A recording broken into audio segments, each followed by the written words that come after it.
अच्छा क्वेश्चन है, बहुत इंपॉर्टेंट क्वेश्चन है, काफी सारी एडजस्टमेंट्स रिवाइज करने में हेल्प करेगा। More of a theoretical question की बहुत सारे आइटम्स उन्होंने डाल दिए कि एक रिवीजन के लिए अच्छा क्वेश्चन है कि किस चीज की ट्रीटमेंट क्या होती है। Very very important question number 44 T S Grewal. From the following receipts and payments account of Jaipur sports club prepare income and expenditure account for the year ended 31 March 2021। सिर्फ इनकम एंड एक्सपेंडिचर मांगा है, रिसीट्स एंड पेमेंट्स दे रखे हैं, कोई adjustment नहीं है। अब एक एक करके जैसे जैसे आइटम्स आएंगे वैसे वैसे हम दिखाते रहेंगे। टू बैलेंस बीडी क्या होता है? ये opening balance of cash and bank कहाँ जाता है? Opening balance sheet. Closing balance of cash and bank कहाँ जाता है? Closing balance sheet. Income and expenditure में नहीं जाता। इसमें किसी को कोई डाउट कि cash balances income and expenditure में क्यों नहीं आते? कोई डाउट? रेवेन्यू आइटम्स नहीं होते, ठीक है। अब ध्यान से एक एक करके। Entrance fees it is a revenue receipt. अब इस इंफॉर्मेशन को रीड कैसे करते हैं? Entrance fees received during the year was 60,000. Out of this 10,000 relates to 1920 and 50,000 relates to the current year. इस साल 60,000 मिले जिसमें से 10,000 पिछले साल के हैं और 50,000 करंट ईयर के, और कोई और इन्फॉर्मेशन नहीं है। तो करंट ईयर इनकम क्या मानूं मैं अनुष्का? 60,000 या 50,000? 50,000। कितना? 50,000। करेक्ट। कोई एडजस्टमेंट करने की जरूरत ही नहीं है, डायरेक्टली दिख रहा है। आप इनकम एंड एक्सपेंडिचर में क्रेडिट साइड पे दिखाना है दिखाओ, बट आप डायरेक्टली लिख सकते हो बाय एंट्रेंस फीस कितना? 50,000। करंट ईयर की इनकम 50,000 है, इसमें किसी को कोई डाउट? कुछ 60 माइनस 10 करके दिखा सकते हैं, बट यहाँ पे डायरेक्टली उन्होंने दिखा रखा है तो आप 50,000 डायरेक्टली दिख सकते हैं। किसी को कोई डाउट? No sir. अब ध्यान से देखना, next item entrance fees done. Subscriptions इसको कैसे रीड करेंगे? Subscriptions received during the year was 1,05,000, out of which 10,000 is for the previous year and 5,000 is for the next year. ये समझ आ गया? ऐसे रीड करते हैं। Yes sir. तो करंट ईयर के लिए कितनी मिली? 90,000। यस और नो? Yes sir. तो आप 1,05,000 माइनस 10,000 माइनस 5,000 90,000 दिखाएं या डायरेक्टली 90,000 दिखा दें, एक ही बात है जब इंफॉर्मेशन ऐसे दे रखी है। यस और नो? Yes sir. ओके। अब करेंट ईयर की क्या कुछ आउटस्टैंडिंग है? यहाँ पे लिखा हुआ है सब्सक्रिप्शन 2020-21 90%।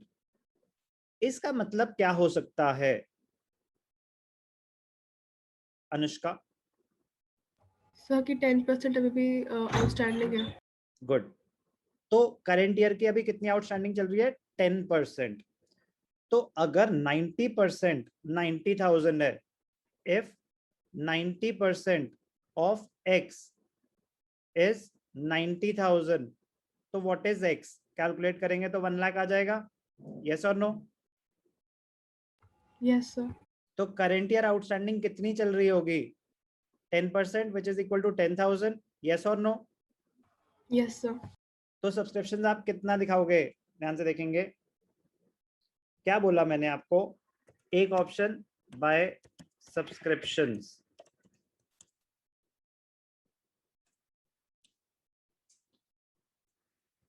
ध्यान से देखना, टोटल कितनी आई? Received 1,05,000 less for received for previous year less received for next year। ये दोनों माइनस कर दो। पिछले साल की कितनी आई? 10। अगले साल की कितनी आई? 5। -10 -5 दोनों माइनस करे 90,000 आए जो कि आपको डायरेक्टली गिवन थे। तो आप ये पोर्शन जब रिसीट्स एंड पेमेंट्स में ऐसे बाइफर्केशन उन्होंने कर रखी है, अब तक इतनी बातें मैं आपको करा चुका हूँ डिटेल में कि ये समझ आना चाहिए कि आप डायरेक्टली 90,000 लिख सकते थे। यस और नो? उन्होंने खुद ही तो एडजस्ट करके दिया हुआ है। ये बात समझ आती है? यस और नो? Yes sir. बस जो इंपॉर्टेंट एडजस्टमेंट थी वो क्या थी? ऐड करना था outstanding for the current year, जो आपने कैलकुलेट करा 10,000। ये इंपॉर्टेंट है। कैसे कैलकुलेट करा कि 90% ऑफ एक्स इज 90,000 में, इस ये इंपॉर्टेंट है। मैं दोबारा करके दिखा देता हूँ वर्किंग नोट, ध्यान से देखना।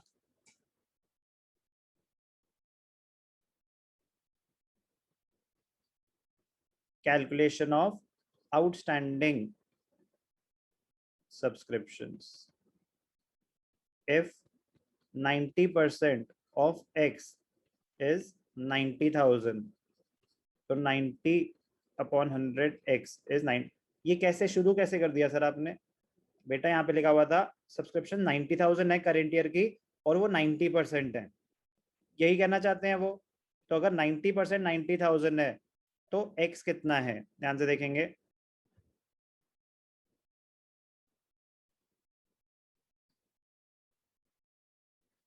X is equal to 90,000 into 100 divided by 90। तो ये सारी कैलकुलेशन करी तो क्या आया? 1 लाख। क्या है ये? Subscriptions relating to the current year 1 lakh है। तो if subscriptions relating to the current year is 1 lakh,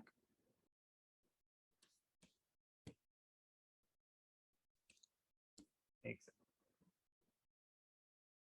1 lakh है, 90 मिल गई है, तो आउटस्टैंडिंग कितनी होगी? 10,000। रिसीव्ड फॉर करेंट ईयर 90,000, तो outstanding for current year is equal to 10,000। तो जो 10,000 है ये यहाँ से आई है। तो करेंट ईयर की कितनी थी? 1 लाख। मैंने आपको क्या बताया कि ये जो 1 लाख 5 -10 -5 करा है, आप ऑलरेडी मतलब डायरेक्टली आप 90,000 ले सकते थे। यहाँ पे दिख रहा है कि receive for current year 90, add outstanding for current year 10, total 1 lakh. Treatment of subscriptions, कोई डाउट? जल्दी बोलेंगे। No sir. Okay. Life membership fees capital receipt होती है, इनकम एंड एक्सपेंडिचर में नहीं आएगा balance sheet. Donations purpose mention नहीं है तो रेवेन्यू रिसीट है 1,20,000, income and expenditure credit side. ध्यान से देखेंगे। By donations, income and expenditure credit side, revenue receipt है, पर्पस मेंशन नहीं है, 1,20,000। Okay. donations and donations for tournament, donations for tournament, if donations are received for a specific purpose, तो वो क्या होती है? कैपिटल रिसीट, उस पे फंड बेस्ड अकाउंटिंग अप्लाई होगी, इनकम एंड एक्सपेंडिचर में नहीं आएगा। कोई doubt? No sir. Okay. 2, subscriptions for governors party. Subscriptions, if subscriptions are received for a specific purpose, they are treated as a capital receipt। आपको governor की party करानी है, subscriptions received for a specific purpose, it is also a capital receipt। Income and expenditure में नहीं आएगा। तो ध्यान से, इंपॉर्टेंट है, लिख के बता देता हूं। Note number 2, subscriptions received for a specific purpose, subscriptions received for a specific purpose are treated as capital receipts। Governors party के लिए सब्सक्रिप्शन आई, आपको पार्टी करानी पड़ेगी, and shown on the liability side of the balance sheet। तो subscriptions for governance party income and expenditure में नहीं आएगा। किसी को कोई भी doubt? No, sir. Okay, interest on fixed deposit, very very important adjustment, very very important adjustment. Interest on fixed deposit very very important, ध्यान से देखना। Interest on 8% FD receipt side पे आ रहा है, रिसीट साइड पे, तो इतना आपने इंटरेस्ट रिसीव करा है। इंटरेस्ट इनकम होती है रेवेन्यू रिसीट, बट जब भी इंटरेस्ट हो तो देखना चाहिए एफडी कितनी है। अब ध्यान से देखना, 8% फिक्स डिपॉजिट पेमेंट साइड पे आ रहा है, तो मतलब आपने एफडी कराई। कितनी एफडी कराई? 1,20,000 की एफडी करा रखी है। तो ये तो एक इन्वेस्टमेंट है, कैपिटल एक्सपेंडिचर है, बैलेंस शीट में एसेट साइड पे जाएगी, बट उस पर जो इनकम है वो तो रेवेन्यू आइटम होता है। तो जब भी ऐसी कोई इन्वेस्टमेंट हो जो इंटरेस्ट कैरी करती है, तो हमें देखना है कोई डेट गिवन है कि नहीं है। अगर डेट गिवन नहीं है तो पूरे साल का इंटरेस्ट मिलेगा, बट डेट गिवन है 1 अक्टूबर को आपने एफडी कराई है 1,20,000 की, 8% इंटरेस्ट कैरी करता है। ध्यान से देखना, 1,20,000 का 8% इंपॉर्टेंट एडजस्टमेंट है। 11 से हमने बहुत करी है ऐसी, तो प्लीज कुछ चीजें तो आपको पुरानी भी काम आएंगी, बट मैं आपको पूरी पुरानी यूज जिनको आती है बहुत अच्छी बात है, नहीं आती मैं दोबारा वैसे ही बता रहा हूं। ध्यान से देखना, interest on fixed deposit, fixed deposit कितने का है? 1,20,000 का, 8% है, तो 1,20,000 का 8% कर देते अगर पूरे साल का इंटरेस्ट मिलना होता तो। बट उसने डेट बताई 1 अक्टूबर, बुक्स क्लोज हो रही है 31 मार्च, अक्टूबर नवंबर दिसंबर जनवरी फरवरी मार्च, तो 6 मंथ्स का इंटरेस्ट मिलना चाहिए था। यस और नो? Yes, sir. ठीक है, तो 6 मंथ्स का इंटरेस्ट जो मिलना चाहिए था कितना होता? तो 8 12 9,600 पूरे साल का, 6 मंथ्स का होता 4,800। यस और नो? इतना मिलना चाहिए था अक्रूवल बेसिस के हिसाब से, आपको मिला कितना? Less received in the current year, तो जो रिसीट्स एंड पेमेंट्स में आ रहा है मतलब उतना मिल चुका है। तो अगर उतना मिल चुका है तो अक्रूड इंटरेस्ट कितना है? 2,400। अब ध्यान से देखना, I repeat, interest on fixed deposit 1,20,000 का एफडी है, एफडी बैलेंस शीट में जाती है, बट उसका जो इंटरेस्ट है वो रेवेन्यू रिसीट है।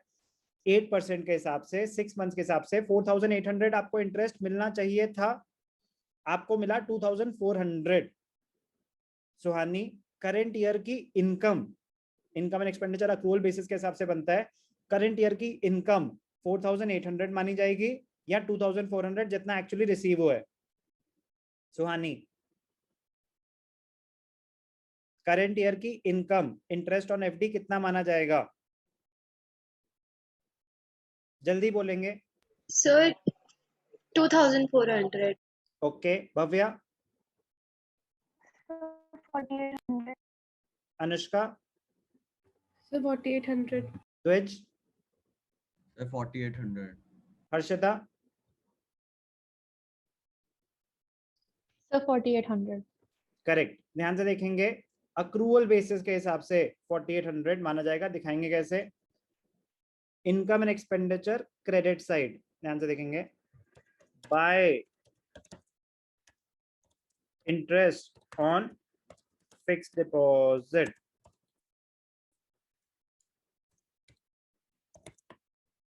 received in the current year 2,400 add accrued interest, तो जो आपने वर्किंग करी है यहाँ पे लिखेंगे ब्रैकेट्स में वर्किंग नोट, कितना अक्रूड है? 2,400। करंट ईयर की इनकम बेटा सुहानी 4,800 है, अक्रूवल बेसिस कहता है यही है, मिली या नहीं मिली उससे फर्क नहीं पड़ता। अक्रूवल बेसिस कितनी मिलनी चाहिए थी? मिलनी चाहिए थी 4,800। रिसीट्स एंड पेमेंट्स कह रहा है कि हमें तो 2,400 ही मिली है, कह रहे कोई बात नहीं, फिर आप कैलकुलेट करो कि कितनी अक्रूड है, वो ऐड करके आप पूरी दिखाओ। तो इसलिए हमने कैलकुलेशन करी कि कितनी अक्रूड है, तो वो कैलकुलेशन का पता चला कि 2,400 अक्रूड है। इनकम एंड एक्सपेंडिचर में पूरी 4,800 आएगी। कोई भी डाउट? Okay, sir. क्लियर? चलें आगे। Yes, sir. ठीक है, इंटरेस्ट ऑन एफडी आ गया। एक एक करके आइटम्स टिक होंगे। सेल ऑफ ओल्ड न्यूज़पेपर, रद्दी बेची, सेल ऑफ ओल्ड न्यूज़पेपर, तो रेवेन्यू रिसीट 300, ध्यान से देखना। Sale of old newspaper, revenue receipt, sale of old newspapers, revenue receipt directly 300 आ गया। Okay, very very important, sale of old sports material, very very important. Sale of old sports material brackets में दे रखा है book value, 1200 का 500 में बेचा। Let's see किसकी मेमोरी स्ट्रांग है। मेमोरी टेस्ट आज ही बताया मैंने आपको ये। हर्षिता, आपसे पूछूंगा मैं, अगर मुझे बुक वैल्यू गिवन है स्पोर्ट्स मटेरियल के, सेल की स्पोर्ट्स मटेरियल के, तो इसको सेल ऑफ एसेट्स की तरह ट्रीट करूं या सेल ऑफ कंज्यूमर आइटम की तरह ट्रीट करूं? हर्षिता, अगर बुक वैल्यू गिवन है तो सेल ऑफ एसेट की तरह ट्रीट करूं या सेल ऑफ स्पोर्ट्स मटेरियल की तरह ट्रीट करूं, कंज्यूमर आइटम की तरह? Harshita, Yes, sir. Sir, thinking. sir, Anushka, consumable item की तरह. Okay, Anushka. Sir fixed asset की तरह। भव्या, Asset की तरह. गुड। अगर बुक वैल्यू गिवन है हर्षिता, अगर बुक वैल्यू गिवन है ना, तो फिर उस केस में हम उसको फिक्स्ड एसेट की तरह ट्रीट करेंगे। ओके, तो फिक्स्ड एसेट की तरह ट्रीट करेंगे, सेल ऑफ एसेट्स की तरह ट्रीट करेंगे। अगर, तो मतलब क्या कहना चाहते हैं वो, उसकी तरह ट्रीट करेंगे, मतलब सिर्फ प्रॉफिट और loss portion income and expenditure में जाता है, बाकी एसेट में से रिड्यूस हो जाता है, ये ध्यान रखना। बुक वैल्यू अगर गिवन है तो sale of old sports material 1200 का 500 में बेचा, प्रॉफिट हुआ या लॉस हुआ हर्षिता? Sir, loss. 700 का लॉस। तो अगर सेल ऑफ एसेट्स की तरह ट्रीट करें तो इनकम एंड एक्सपेंडिचर में सिर्फ लॉस और प्रॉफिट पोर्शन आता है, तो लॉस हुआ, तो डेबिट साइड पे आ जाएगा to loss on sale of sports material. कोई भी डाउट? कोई भी डाउट? बोलो। No, sir. No sir. ठीक है, तो लॉस कितना हुआ? 700। ठीक है जी, आगे चलेंगे।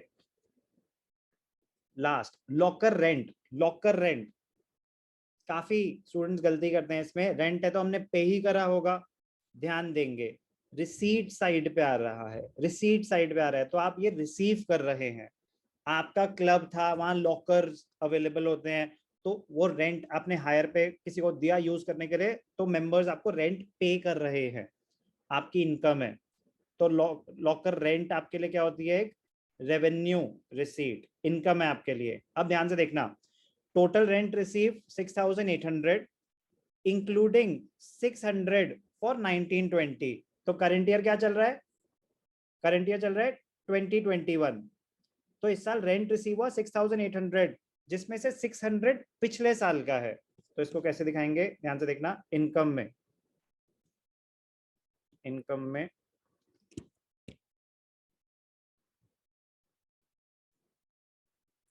Bye locker rent 6800 less receive for the previous year. पिछले साल का कितना मिला?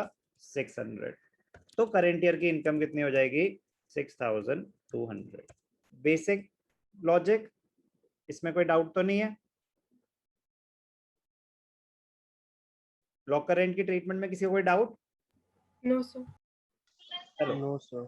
ओके। अब रेंट, लक्ष्य आप बताओ बेटा। पेमेंट साइड पे रेंट आ रहा है, rent paid 60,000, rent revenue expenditure होता है, yes sir. Okay, including 15,000 for 1920। इसका मतलब क्या है कि 60,000 टोटल पेमेंट हुई है, जिसमें से 15,000 पिछले साल की है, यस और नो? Yes sir. तो करंट ईयर का एक्सपेंडिचर कितना माना जाएगा? सर 45,000। गुड। प्रेजेंटेशन कैसे होगी, ध्यान से देखना। रेवेन्यू एक्सपेंडिचर है, तो एक्सपेंडिचर साइड पे debit side to rent 60,000 less paid for previous year, कितना था पिछले साल का? 15,000। तो करंट ईयर का एक्सपेंडिचर कितना हो गया? 45,000। बेटर रहेगा हम प्रेजेंट करें, ऐसे दिखाएं, डायरेक्टली 45 लिखने से बेटर ऐसे होगा।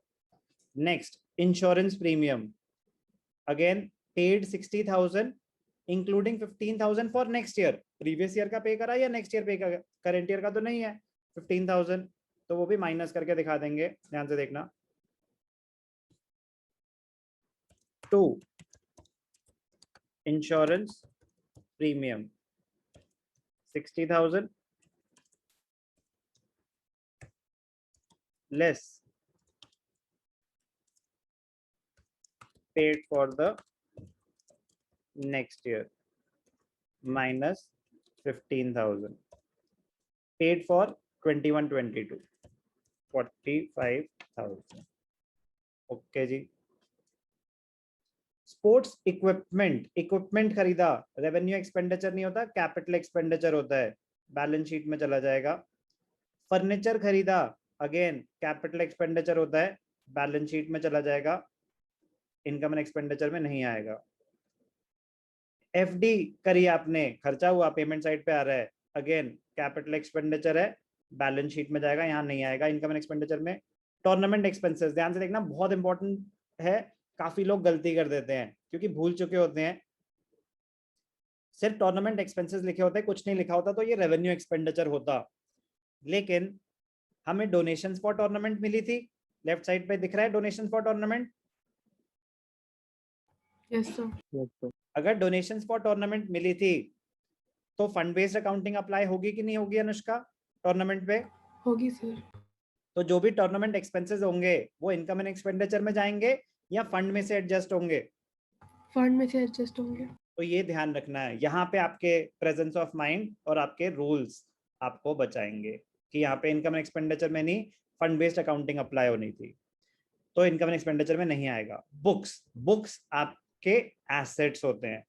न्यूज़पेपर रेवेन्यू एक्सपेंडिचर होता है, न्यूज़पेपर, जर्नल, अगर ऐसा कुछ लिखा होता है ना, जर्नल, पीरियोडिकल्स मतलब वीकली कोई मैगजीन, मंथली कोई मैगजीन, ये सब रेवेन्यू एक्सपेंडिचर होते हैं। बुक्स आपके एसेट्स होते हैं, वो बैलेंस शीट में जाते हैं, कैपिटल एक्सपेंडिचर है, तो यहाँ पे नहीं आएगा इनकम एंड एक्सपेंडिचर में।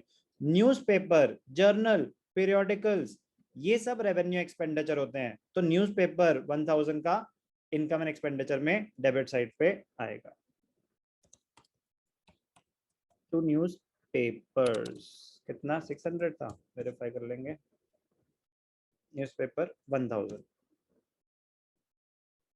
Income and expenditure debit side, ध्यान से देखेंगे।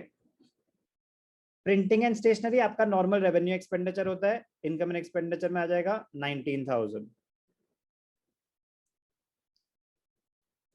2 प्रिंटिंग एंड स्टेशनरी 19,000। अब प्लीज बहुत इंपॉर्टेंट स्टेप होता है क्लोजिंग, ओपन मत छोड़ना, सारे आइटम्स दिखा दिए।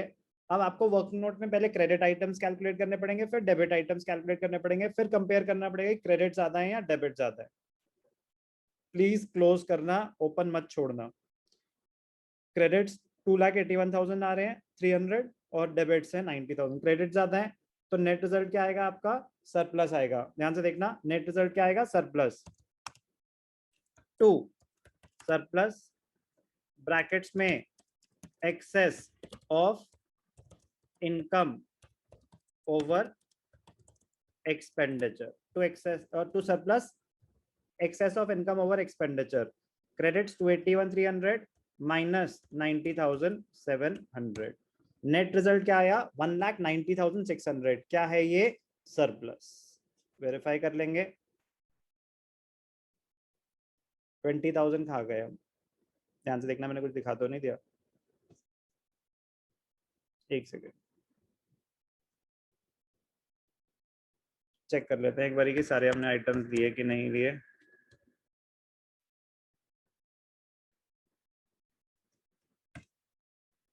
टू 81,300 .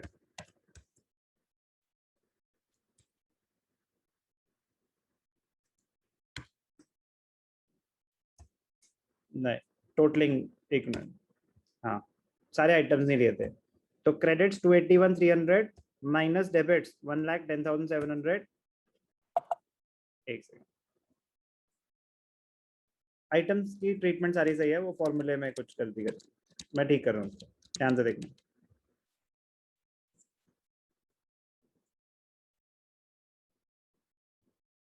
एक सेकंड बस, हो गया, ट्रीटमेंट सारी सही है।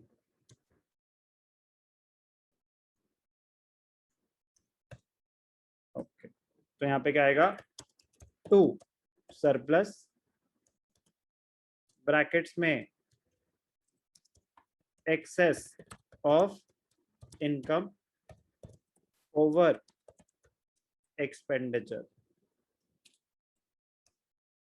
281,300 माइनस 1,10,700 1,70,600। सारी ट्रीटमेंट सही थी, वो फॉर्मूला एक्सेल पे कुछ एरर हो गया था। 1,70,600 मोस्ट इंपॉर्टेंट क्वेश्चन है अभी तक का आपके लिए, काफी सारी ट्रीटमेंट्स इसमें आपकी क्लियर हो जाएंगी, रिवीजन होगी अच्छी खासी। क्वेश्चन नंबर 44, निकासी का हमने इनकम एंड एक्सपेंडिचर कैसे बने।